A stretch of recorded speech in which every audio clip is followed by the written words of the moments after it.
dami daw kuripot here. Oh, eto na.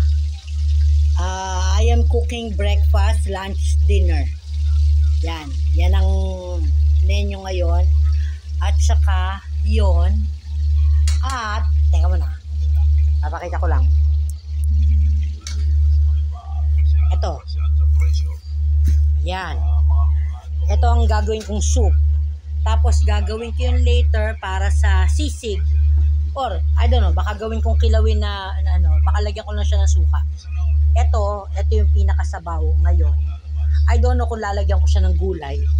Pero definitely, yan lang ang magiging ulam ngayon. Hinihintay ni Jappy yung wok na to. Sinabi ko hindi, stock yun. Pero nakakain na siya kagabi. Pati yung Chinese tokwa, nasa fridge na yun. Ito lang muna. Yan.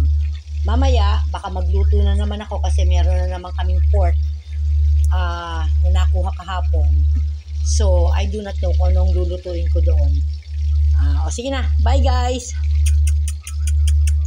Kiss yun!